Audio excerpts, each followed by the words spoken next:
Nah, buat teman-teman yang rackingnya masih suka dengung, masalahnya itu banyak ya, bukan cuma di rumah kopling aja.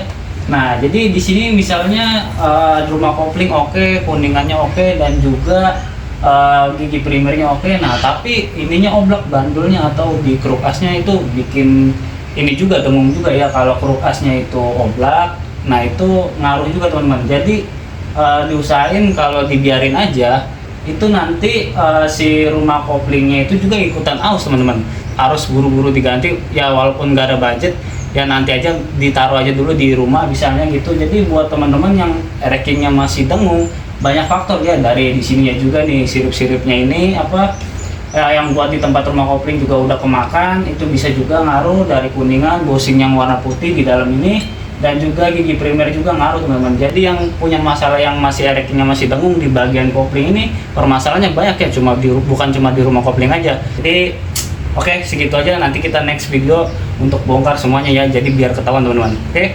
Nah ini teman-teman, setelah dibongkar ya, ini kita cek nih bandulnya, ternyata ininya oleng teman-teman. Jadi rumah kopling kita atau gigi primernya itu udah oke. Nah pas tapi masih dengung. Nah di sini masalahnya teman-teman, ada kemungkinan banyak faktor ya, bukan cuma di rumah kopling aja, di sini juga ada punya faktor nih teman-teman. Nah di sini kan oleng, jadi dia nggak stabil teman-teman muternya ya. Nah jadi nggak balance tuh. Kalau dilihat langsung sih ini udah jelas banget ya oleng nih. Teman-teman bisa ngeliat nggak nih? Pas saya puterin, nah seperti ini dia oleng. Nah tuh lihat. Nah jadi kesimpulannya seperti itu teman-teman. Jadi juga bukan cuma di rumah kopling aja, bukan cuma di bosing ini aja, banyak faktor ya. Nah jadi kalau emang rumah koplingnya bagus tapi ini yang nggak bagus, nanti juga kalau dipakai rumah koplingnya juga jadi ikut kena teman-teman sama gigi primer ya. Jadi double ini dong double trouble. Nah jadi itu bikin makan biaya banyak juga ya. Kalau punya masalah seperti itu bisa langsung dicek keseluruhannya teman-teman, dan juga nggak perlu lagi ganti-ganti mulu gitu. Jadi ke bengkel, bolak-balik ke bengkel mulu. Jadi sekalian aja dicek teman-teman.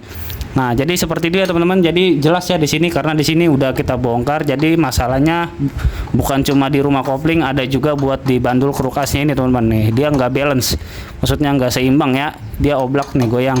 Jangan lupa untuk komen, like, and share video ini teman-teman, dan juga jangan lupa untuk subscribe ya, biar bikin semangat terus untuk bikin video selanjutnya. Jadi pantengin terus untuk next video selanjutnya, kita bakal oprek apa lagi nih, jadi tulis di kolom komentar.